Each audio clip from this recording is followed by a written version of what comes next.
फूलों की रानी थम्बलिना की कहानी। बहुत समय पहले की बात है। एक महिला अकेली रहती थी। उसकी कोई संतान नहीं थी। वो बेहद निराश हो गई थी। एक रोज वो परी के पास गई। उस परी ने उसे एक बीज दिया और कहा, घर जाकर इसे गमले में लगा देना। उस महिला ने वैसा ही किया। जब वो सुबह सोकर उठी तो उस बीज में जादुई सुंदर फूल टोली फूक चुका था। टूलिप की एक पंखुड़ी अध खुली थी। उसमें हिलाने से उस पंखुड़ी को चूमा तो वो पूरी तरह खिल गई और उसमें से एक सुंदर और बेहद प्यारी सी लड़की निकली। वो लड़की बहुत ही नाजुक थी, एकदम फूल की तरह, और वो इतनी छोटी थी कि उस महिला ने उसका नाम थम्बलिना रख दिया, क्योंकि वह अंगूठे के आकार जितनी ही थी। उस महिला ने कहा, मैं तुम्हारी माँ हूँ और तुम्हें बहुत प्यार से रखूंगी। थम्बलिना भी बेहद खुश थी। वो फूलों के बिस्तर पर सोती और उसकी माँ उसका बहुत ख्याल रखती। एक रोज वो खेल रही थी तो एक मेंढक की नज़र उस पर पड़ी। उसने सोचा, लड़की तो बहुत ही सुंदर है, मैं अपनी बेटी की शादी इससे करवाऊंगा। वो थम्बलिना को उठाकर ले गया। उसे देख मेंढक का बदसूरत लड़का बहुत खुश हुआ। थम्बलिना को उन्होंने पास के तालाब में एक पत्ते पर रख दिया, जहाँ से वो चाहकर भी नहीं भाग सकती थी, और खुद शादी की तैयारियों में जुट गए। थम्बलिना रोने लगी कि तभी एक तितली की नज़र उस पर पड़ी, तो उसने उसे उठाकर फूलों के शहर में छोड़ दिया। तितली थम्बलिना के लिए कुछ खाने का इंतजाम करने लगी। इतने में ही एक काले झिंगू ने उसे देखा और उसकी खूबसूरती पर फिदा हो गया। लेकिन थम्बलिना ने उसे कहा कि हम लोग बहुत ही अलग प्राणी हैं। झिंगुर के दोस्तों ने भी कहा कि यह तो बहुत अजीब है, यह हमारी तरह सुंदर नहीं है, तो उन्होंने थम्बलिना को छोड़ दिया। थम्बलिना घर जाने का रास्ता ढूंढ ही रही थी कि जंगल में भटकते भटकते वो एक बिल के पास पहुंची। बिल की मालकिन एक बूढ़ी चूहिया थी। उस चूहिया ने थम्बलिना को आसरा दिया, लेकिन बदले में उसे घर के सारे काम करने को कहे।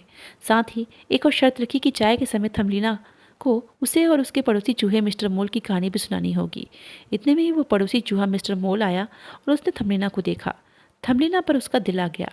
मिस्टर मोल ने बूढ़ी चूहिया को कहा कि उन्हें एक नया घर देखने चलना है, तो वो थम्बलिना को भी साथ लेकर चल दिए। रास्ते में थम्बलिना ने देखा कि एक चिड़िया घायल अवस्था में बेहोश पड़ी है। थम्बलिना ने उसकी मदद करनी चाहिए, तो दोनों चूहों ने कहा कि इसे मरने दो, इसकी क्या मदद करोगी। पर थम्बलिना का दिल नहीं माना। उसने चिड़िया को खाना खिलाया, पानी पिलाया, उसके घाव पर वह रोज मरहम लगा दी। एक दिन मिस्टर मोल ने अपने दिल की बात बूढ़ी चूहिया को कही कि वो थम्बलिना से शादी करना चाहता है, तो वो बेहद खुश हुई। थम्बलिना को जब यह बात पता चली तो उसने साफ इनकार किया, लेकिन चूहिया ना मानी। तब थम्बलिना ने कहा कि ठीक है, लेकिन एक आखिरी बार मुझे उस घायल चिड़िया से मिलना है। थम्बलिना वहाँ गई तो उसने देखा कि वो चिड़िया ठीक हो चुकी है और आसमान में उड़ रही है। चिड़िया ने थम्बलिना से कहा कि वो जल्दी से उसकी पीठ पर बैठ जाए, ताकि वो उसे यहाँ से दूर ले जा सके। थम्बलिना ने वैसा ही किया। चिड़िया उसे सुंदर फूलों के देश में ले गई। थम्बलिना ने देखा कि वहाँ एक सुंदर सा राजकुमार है। राजकुमार ने भी थम्बलिना को देखा तो उसे देखते ही मुग्ध हो गया। थम्बलिना को भी राजकुमार से पहले नज़र में प्यार हो गया।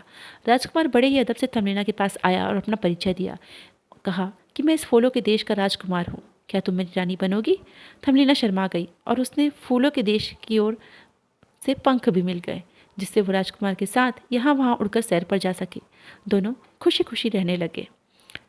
सीख, कर भला तो हो भला। थम्बलिना का मन बहुत ही भावुक और प्यारा था, इसलिए इतनी परेशानियों के बावजूद भी उसने चिड़िया की मदद की और अपने आप को बचा लिया। साथ ही उसने अपनी बहादुरी और समझदारी को नहीं छोड़ा।